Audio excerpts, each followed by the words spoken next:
Look at the graphs of the reciprocal and inverse trig functions. We'll start with cosec x, 1 over sine x. Now I find that the best way to draw these is to start with a sketch of sine x, including the key angles, and for this one I'm going to use radians, and then use that to help me sketch cosec, which looks like this. Notice there are quite a few asymptotes on cosec. Now in order to remember where the asymptotes are, you can think about it like this. On sine, wherever sine is 0, that's going to be an asymptote, because 1 over sine x or 1 over 0 is undefined. Therefore, we get an asymptote. For the other points, an easy way to remember this is that 1 over 1 is still 1. So 1 over sine x, where sine x is 1, is still going to be 1. And similarly, for this one, 1 over minus 1 is still minus 1. So those points will line up with each other. Let's go for sec now, which is 1 over cos. Very similar. Start by drawing your cos x graph as normal. Angles. You might want to put your asymptotes in first. So wherever we are 0 on cos will be an asymptote because 1 over 0 is undefined. You cannot divide by 0. And then draw the rest of the shape in. Very, very similar to cosec.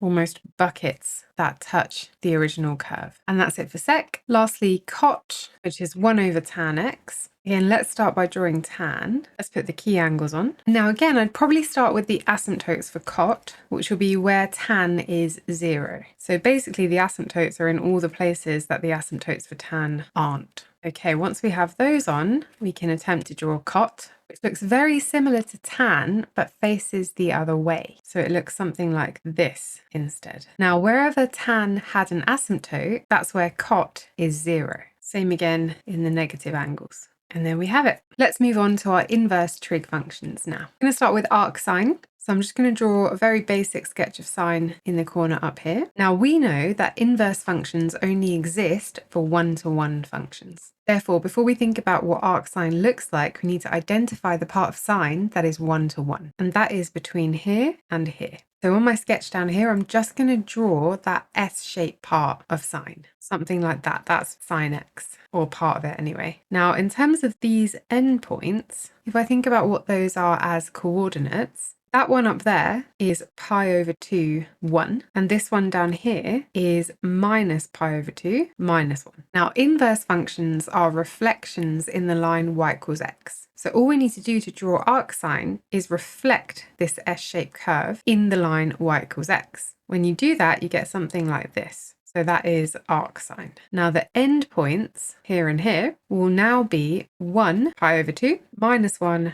minus pi over 2. Because with inverse functions, y and x swap around. Let's do something similar for cos now. So basic cos graph up here. Think about where cos is a one-to-one, and that will be from here down to here. So let's start by sketching that part. Now this angle where it passes through will be pi over 2 as normal. This endpoint will be 0, 1 as normal. And this endpoint pi minus 1. So that's our just regular cos x graph, just part of it, the one-to-one part. Now to reflect that in the line y equals x, that would look something like this. So this is arccos. Now this point will be pi over 2 and the endpoints will have y and x flipped again. So this will be 1, 0, and this will be minus 1 pi. Last one, arctan. So for tan, we've got this. Now we want to take the one-to-one continuous part of tan, so this part, sketch it down here. For this one, I like to put the first asymptote on as well for reference. So that first asymptote is always at pi over 2. Then I can reflect it in the line y equals x.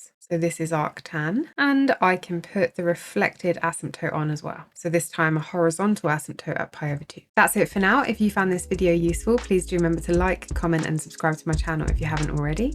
And do share this with anyone else you think might find it helpful. Thanks and see you next time.